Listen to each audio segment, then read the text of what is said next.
I hate the fucking club, Henrietta thought to herself. Everything sounds like turds. Julie knew exactly what her overly judgmental friend was thinking. Don't start now, bitch. I know what you're thinking. You say the same thing every time. You think the music and the crowd and the bartender sound like cum-encrusted poop.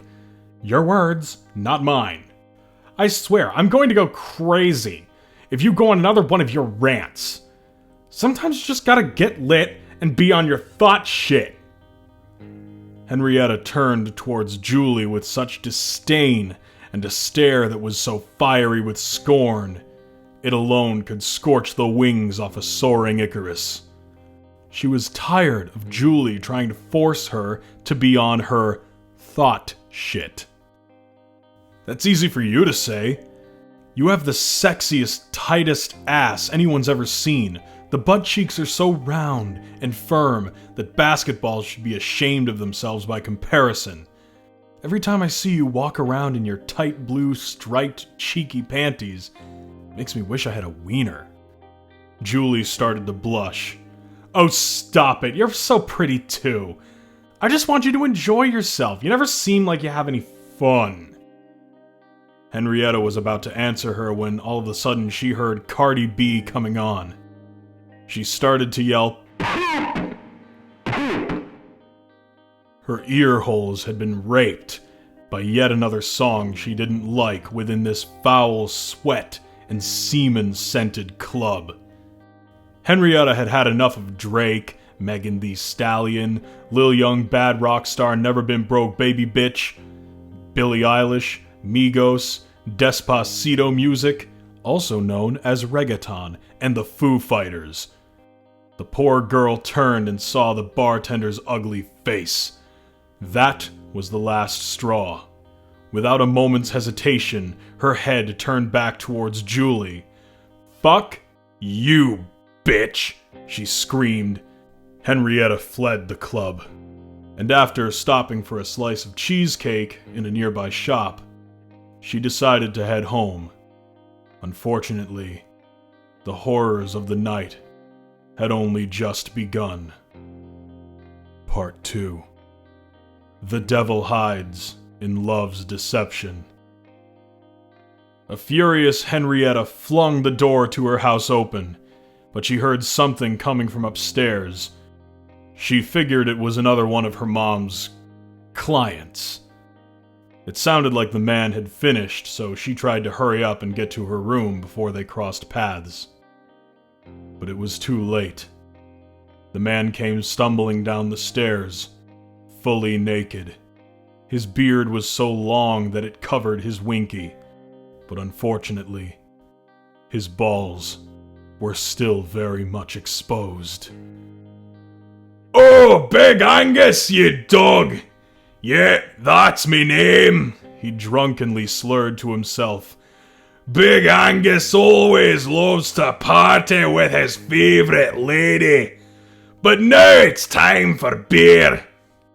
Henrietta accidentally bumped into Big Angus halfway up the stairs. "I'm sorry," she whispered politely. "Butch! You won't come between me and me beer," his raspy voice proclaimed. Angus then threw her down the stairs. "Bloody whores! Always with the whores! Sippy beer time!" Those were the last words he said, and he left.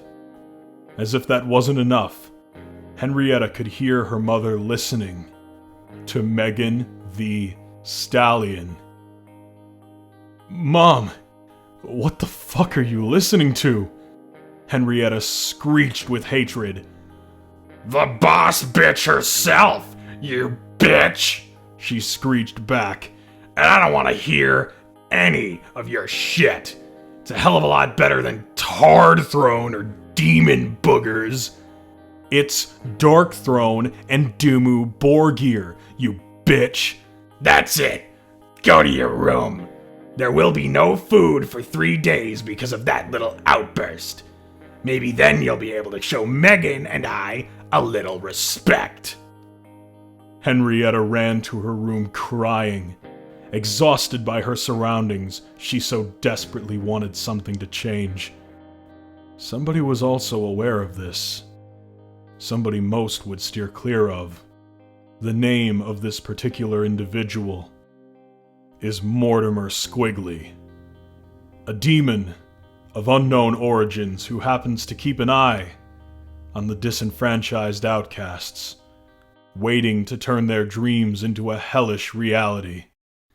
Hello, Henrietta, Squiggly said in a soothing voice.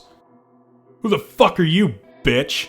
Henrietta was quite surprised to see this handsome young gentleman in her room.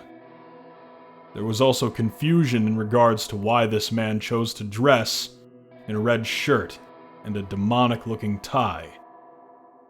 He smiled at the welcoming words of Henrietta and began to speak again. I noticed how unfortunate your current situation appears to be. Your best friend with the delicious derriere, your harlot of a mother, and even Big Angus have been treating you in such a cruel and disrespectful way.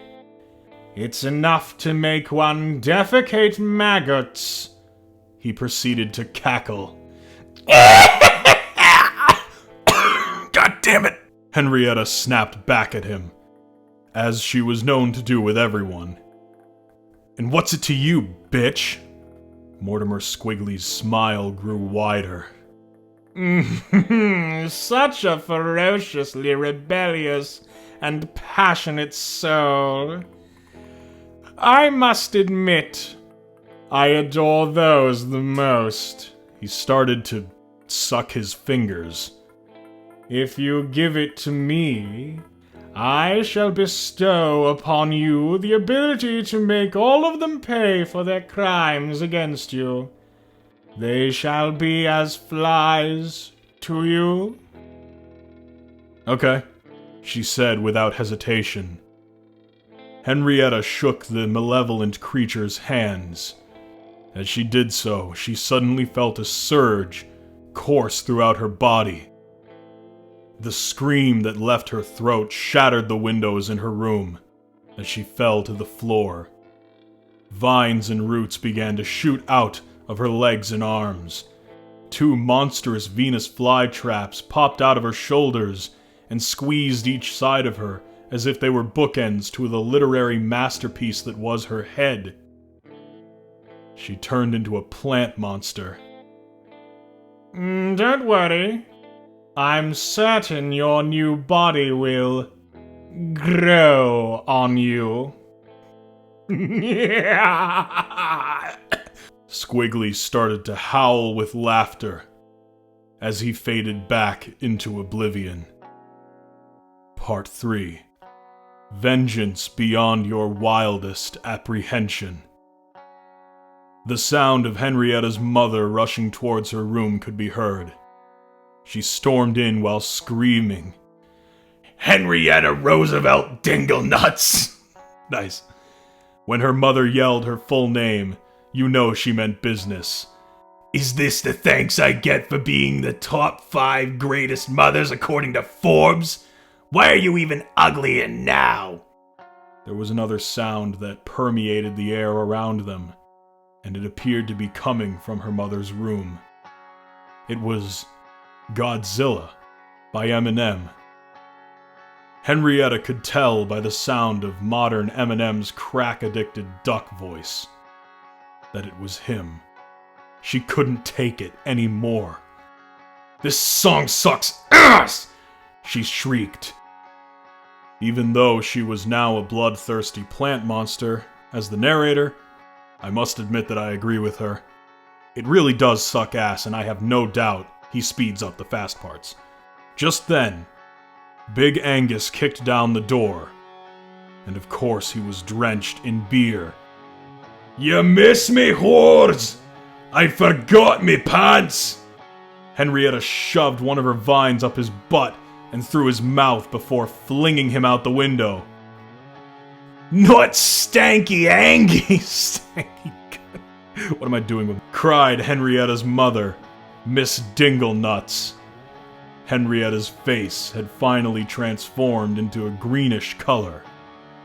She smiled as she calmly sent one of her fly traps down to decapitate her mother. Miss Dinglenuts' decapitated body twitched on the ground as blood seeped out of the hole where her head used to be. That bitch would never subject her to any cruelty or Godzilla ever again. Now, time for one last body. Part 4. Shaken ass on my thought shit. Julie was still awake.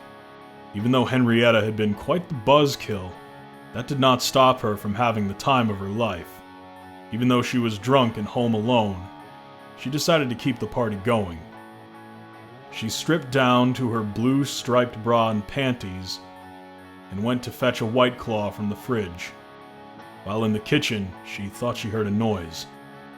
After she came to the conclusion that it was nothing, she spanked her ass for punishment, as hot chicks tend to do, and went back to the bedroom. As she was lying on her bed, she was completely unaware of Henrietta watching her from the corner of her room.